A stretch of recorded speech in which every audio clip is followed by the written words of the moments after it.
7h.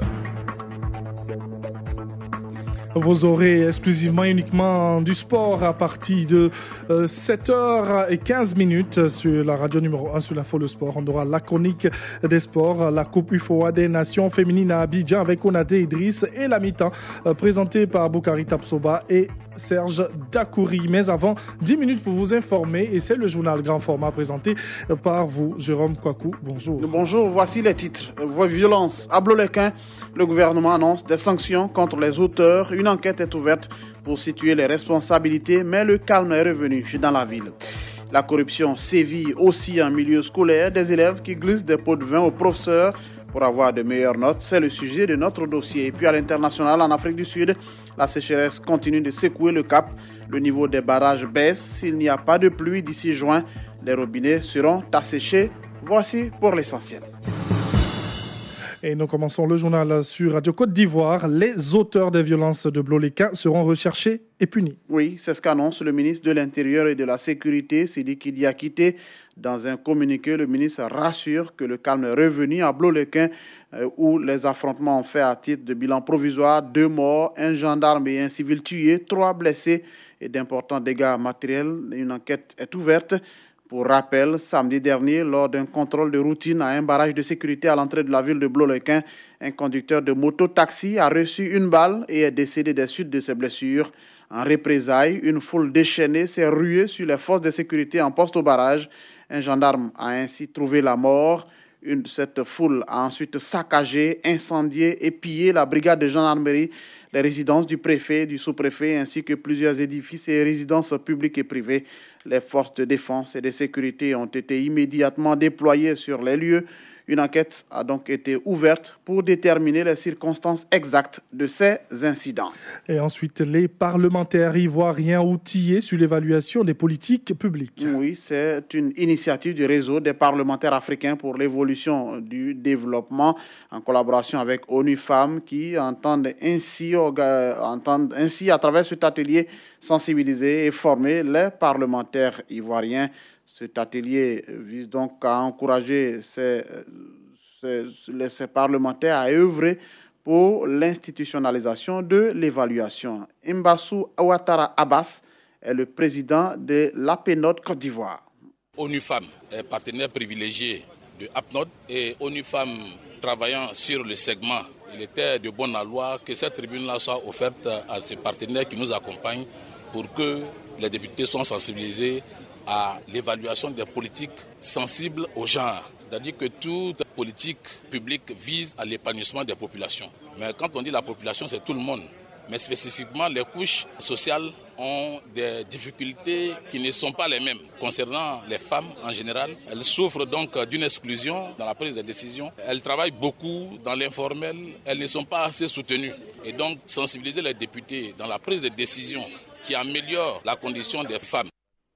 Et revenons sur ce constat, très peu de femmes s'intéressent au métier de la radio. Oui, constat fait à l'occasion de la Journée mondiale de la radio célébrée la semaine dernière et le sujet repris donc sur les antennes de Radio Côte d'Ivoire à l'occasion des salons de Radio Côte d'Ivoire et le constat est net, très peu de femmes, vous l'avez dit, s'intéressent à la radio et les premiers responsables se battent donc pour changer la donne. On va écouter là-dessus Sali Silué Konaté, directrice de Radio Côte d'Ivoire.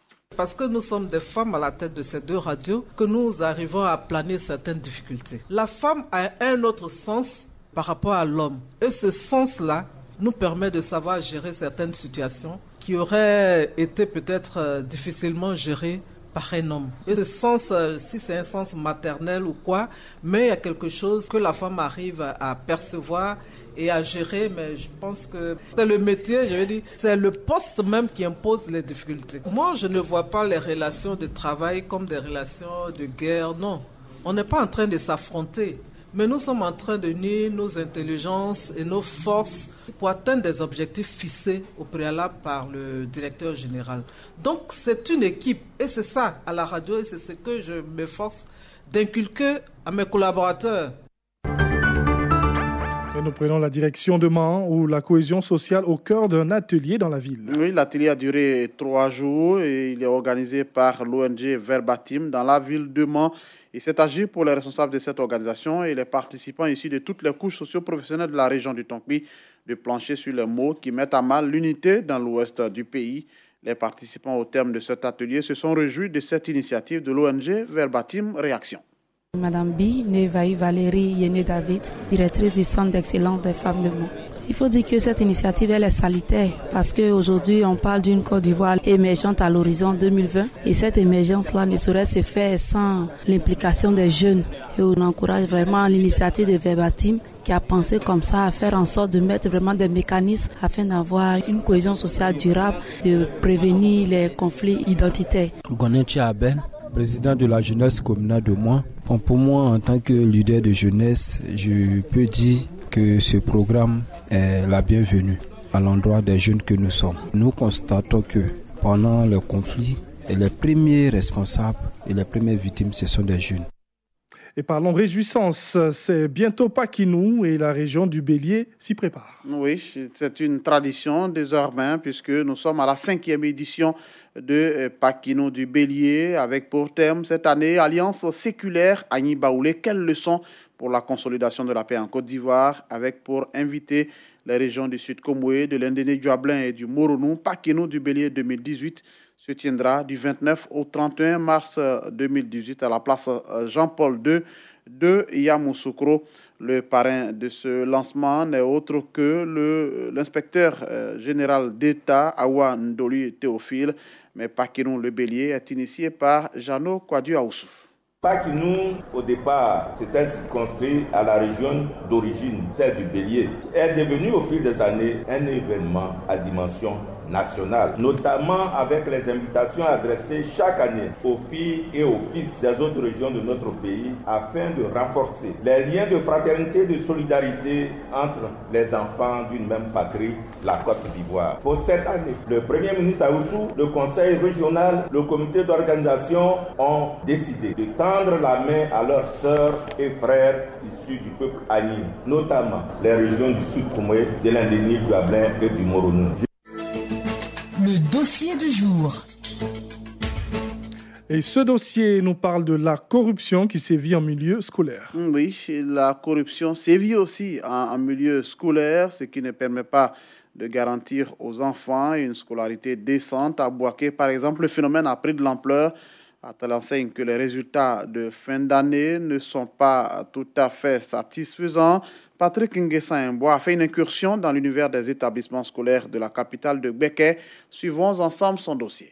La corruption est un comportement répréhensible par lequel une personne sollicite, agrée ou accepte un don en vue d'accomplir un acte entrant dans le cadre de ses fonctions. Ce phénomène est beaucoup récurrent en milieu scolaire où certains élèves, parents d'élèves et enseignants s'y adonnent à cœur joie. Mais qu'en pense-t-il ?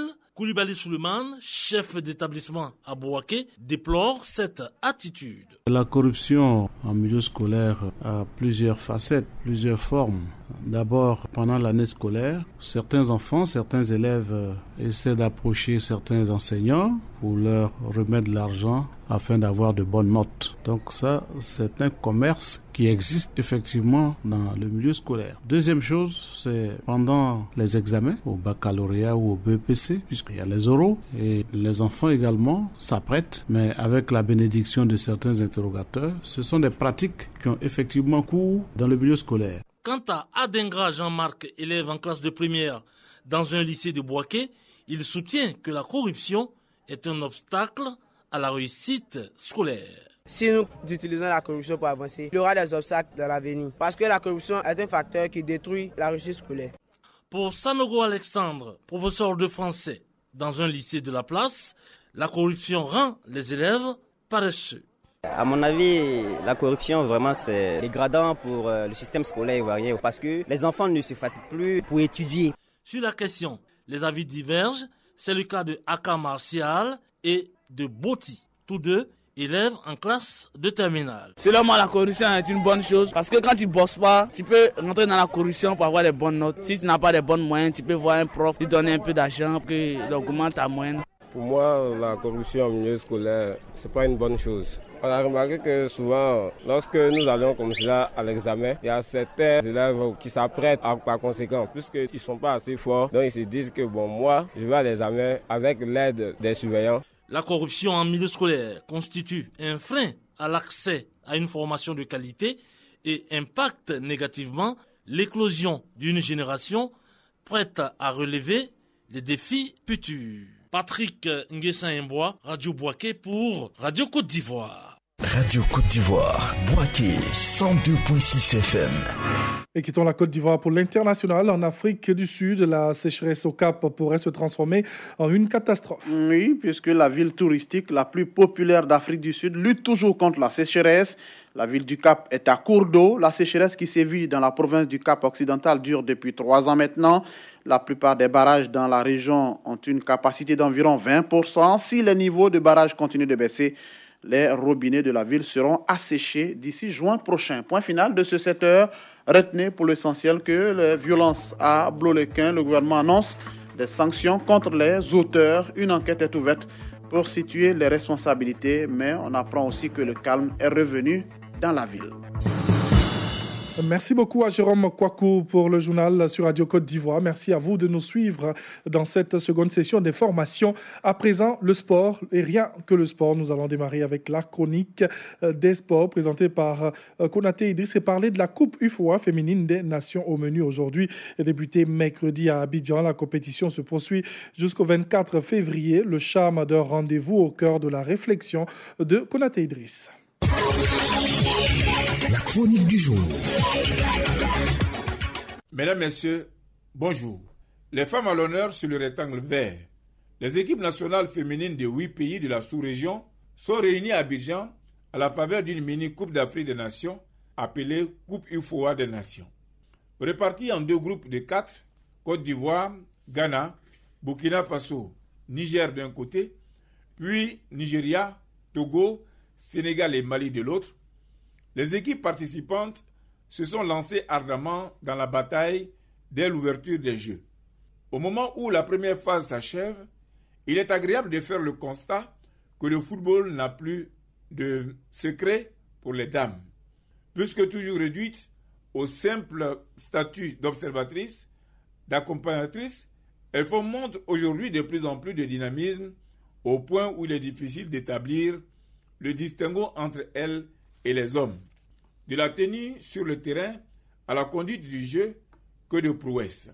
Le sang-froid et la sérénité de la portière Patricia Manté, reine dans les perches du Ghana, l'aisance de ses coéquipières Alice Koussi ou Portia Boakié, cette dernière élue meilleure joueuse ce week-end face au Burkina Faso, la force d'action de l'avant-centre burkinabé Sempore Salimata, les chevauchés de Kwao Zoté Nina, auteur de 2 magnifiques buts sur le front de l'attaque ivoirienne, Miss Zoté Nina, en parfaite complicité avec des partenaires comme Diakité Mariam, Dioré Cynthia, et le show de Diarra Fatim, l'attaquant du Mali porteur du numéro 7, alter ego de Cristiano Ronaldo. Les dames gratifient depuis quelques jours le public abidjanais d'un ballet qui mérite tout simplement d'être vécu. Appelées sur la scène à faire comme de vrais garçons, elles miment si bien. Pas loin de se substituer aux maîtres des lieux, les animatrices du football féminin nous procurent joie et bonheur. La Coupe UFOA des Nations, version féminine, prend le relais du rendez-vous de Takoradi au Ghana, où les hommes étaient en attraction il y a quelques mois. Au cumul des notes, ces compétitions sont le reflet du regain de vitalité de la renaissance de l'Union des fédérations de football en Afrique de l'Ouest. Elles ont l'aval de la Confédération africaine et de la Fédération mondiale. La FIFA, qui est d'ailleurs le principal bailleur de fonds des Jeux qui se déroulent en ce moment à Abidjan. Il est vrai qu'on note quelques ratés ça et là au niveau de l'organisation, notamment en ce qui concerne les premières primes et les moyens nécessaires à la promotion de l'événement. Il y a quelques balbutiements au niveau de la mobilisation, chose due, selon les organisateurs, au retard enregistré par la FIFA quant au décaissement des fonds, qui reste un acquis cependant. En attendant, l'UFOA fait avec les moyens du bord et s'en sort plutôt bien. La compétition, elle, se poursuit jusqu'au 24 février et d'ores et déjà, on peut saluer la bonne tenue de la barque au plan organisationnel dans des eaux qu'on a annoncées si agitées et dont on avait si peur. Nul doute que le succès, on le doit à la présence à bord de magnifiques jeunes dames.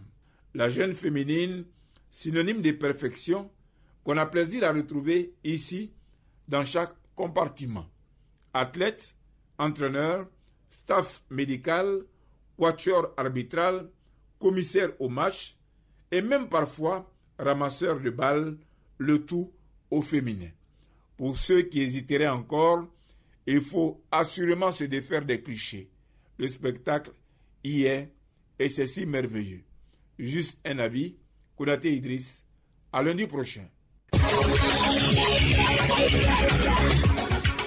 Oui, juste son avis sur la Coupe UFOA des Nations féminines à Abidjan. Merci à Konaté Idriss pour la chronique des sports sur la radio numéro 1 sur l'info et le sport.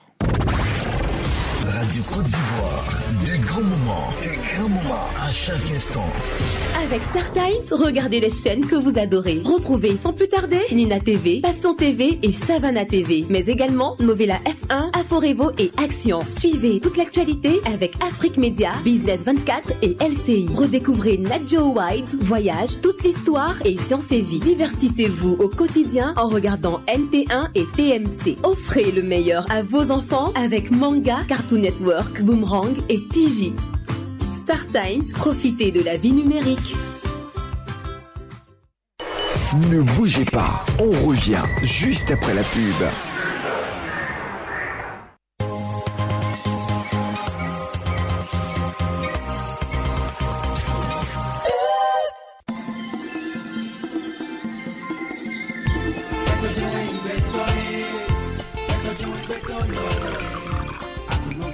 Il suffit d'une tasse de thé pour réunir autour d'une table un sentiment de bien-être et de partage. Une tasse de thé pour sentir la chaleur, la douceur de l'amitié. Un instant exceptionnel. Vivez l'instant thé, l'instant Olinda.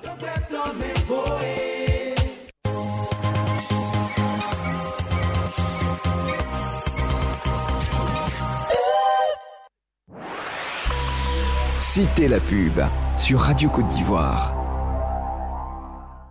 Pack Promo, l'espace de promotion pour mieux vous faire connaître et bien vendre vos produits. Pack Promo, c'est choisir le label sûr pour réussir. Pack Promo sur Radio Côte d'Ivoire. L'artiste Badou, écrivain, auteur-compositeur, dit non à l'immigration clandestine. Oui à l'encadrement de la jeunesse. Oui à la paix. Oui à l'amour du prochain. Ne vois-tu pas les dangers qui sont sur ton chemin? Stop à l'immigration clandestine, un album de 4 titres pour le pur bonheur des mélomanes. Stop à l'immigration clandestine. Infoline 04 22 95 32 47 96 50 58. L'égalité. L'artiste et auteur-compositeur Taki Blackman présente Dagaman, le dieu créateur.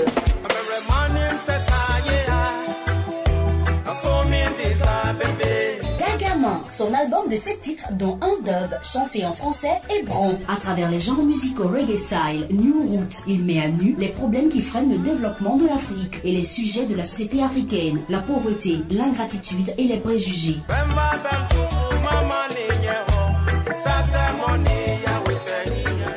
Sortie prévue pour le 24 mars 2018. Contact 49 45 78 92. Mets-toi sur le côté. Malexon, la nouvelle étoile du rap R&B, de retour avec Qui est qui. Dis-moi c'est à qui la faute. Ne viens pas jouer les John Doe. Ici on fait qui est qui. Malexon, après avoir conquis la France et les États-Unis, met l'Afrique à ses pieds avec Qui est qui. Tu ne peux pas être des nôtres. Ne viens pas jouer les John Doe. Ici on fait qui est qui. Qui est qui de Malexon, disponible dès à présent. Infoline 79 77 62 68. Ici on fait qui est qui. Billy la Milagrosa est là. Aïe! Pour la première fois, une artiste équato-guinéenne sur les bords de la lagune est brillée. Billy la Milagrosa, l'étoile brillante de la musique, vous fait découvrir son dernier hit, Por Favor Señor. Un single coupé-décalé à la sauce équato-guinéenne. Por Favor Señor de Billy la Milagrosa, à écouter sans modération. Disponible sur toutes les plateformes. Infoline Afrique de l'Ouest 49 01 94 08, Afrique centrale et Europe. Plus 240 222 031 668. Et voici Revozy le Manois dans Mon Histoire. Mon Histoire de Revozy le Manois, un maxi-single de 4 titres pour célébrer la cohésion, l'amour et la réjouissance. Mon Histoire de Revozy le Manois, un album chanté en Yakuba et en français, disponible dès à présent.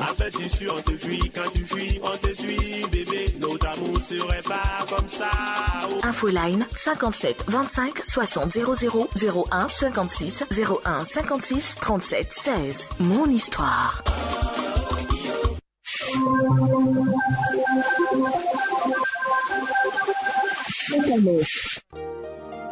Communiqué de presse relatif à la fièvre de Lassa. Le ministère de la Santé et de l'Hygiène publique porte à la connaissance des populations la notification d'une urgence de santé publique dans certains pays de la sous-région ouest-africaine.